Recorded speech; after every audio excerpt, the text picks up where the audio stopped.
एक दुःखद बातमी आहे। शिवसेना शिंदे गटाचे आमदार अनिल बाबर यांचं आज आकस्मिक निधन झालं। ते 74 वर्षांचे होते।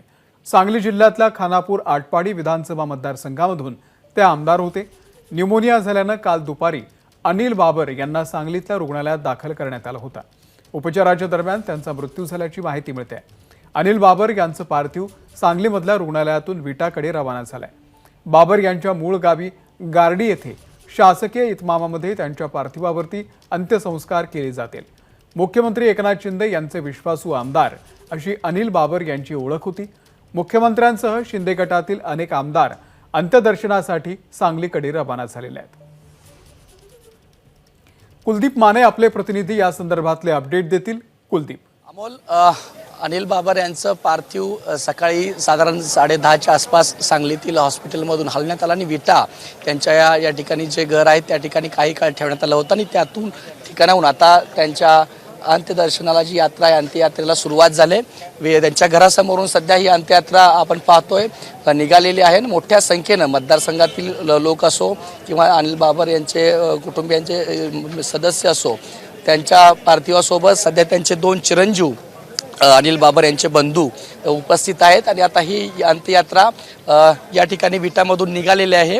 सध्या काही वेळापूर्वी या ठिकाणी मंत्री शंभूराज देसाई या ठिकाणी अनिल बाबर यांच्या घरी आले होते। ते आता पुढे गाडीकडे रवाना झाले आहेत। मुख्यमंत्री देखील या ठिकाणी या भागाकडे येण्यासाठी निघालेले आहेत।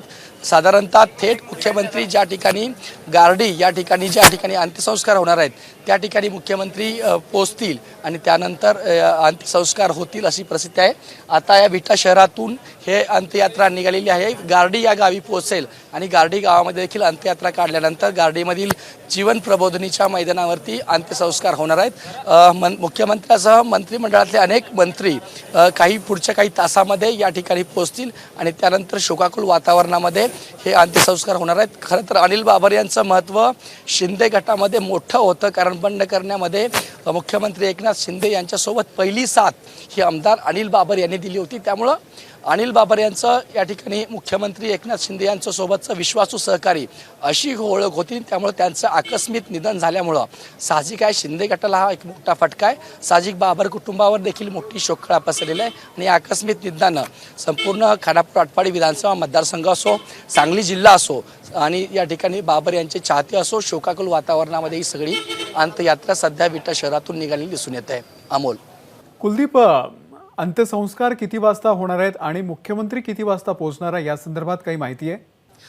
साधारण अमोल आता 12:30 वाजलेले आहे। साधारण 4 वाजेपर्यंत मुख्यमंत्री गार्डी या ठिकाणी पोहोचतील अशी सांगितलं जाते काही पोलीस सूत्रांच्या माहितीनुसार। आणि साधारणतः जो अंत्ययात्रेचा जो कालावधी आहे म्हणजे ज्या ठिकाणाहून गार्डी अंतर हे जे आहेत त्या ठिकाणी पोहोचायला वेळ लागेल आणि गार्डीमध्ये देखील अंत्ययात्रा या ठिकाणी अनिल बाबर यांचं मूळ गाव असल्यामुळं गार्डीमध्ये देखील अंत्ययात्रा काढली जाणार आहे। त्यामुळं साधारणतः पुढचे 2 ते 3 तास ही या ठिकाणी अंत्ययात्रेमध्ये जाईल आणि जे काही मुख्यमंत्र्यासह अन्य मंत्री जे पोहोचण्यामध्ये या ठिकाणी कराड मार्गे मुख्यमंत्री पोहोचतील पुढच्या काही 2 ते 3 तासामध्ये।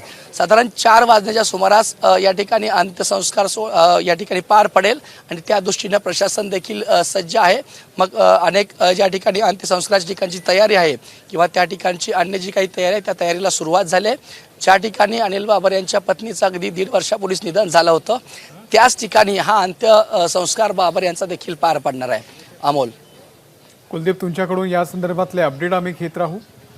तर एकनाथ शिंदे यांचे विश्वासू आमदार अशी अनिल बाबर यांची ओळख होती आणि आज सकाळीच त्यांचं निधन झालेलं आहे।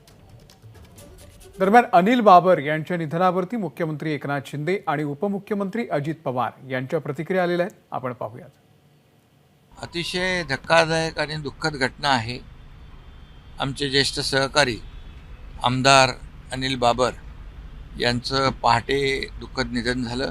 कालच मी त्यांच्या मुलाशी बोललो, ICUमध्ये होते आणि आज त्यांना लीलावती मुंबईमध्ये शिफ्ट करण्याचा देखील निर्णय झाला होता, परंतु दुर्दैवाने सकाळीच त्यांचं दुःखद निधन झालं।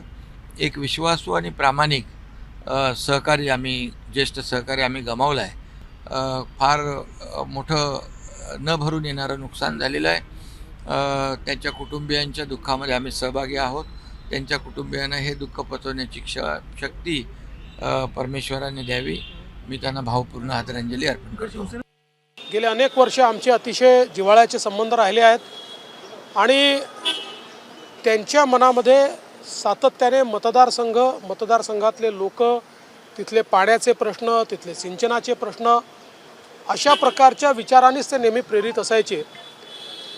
खूप मोठ्या प्रमाणात वेगवेगळी कामं त्या ठिकाणी त्यांनी केली आणि म्हणूनच लोकांचा देखील त्यांच्यावर प्रचंड विश्वास होता. अशा प्रकारचा एक नेता आपल्यातनं निघून जाणं ही मला असं वाटतं की खरोखर एक मोठी क्षती आहे. मी त्यांना विनम्र श्रद्धांजली अर्पण करतो. एबीपी माझा, उघडा डोळे बघा नीट.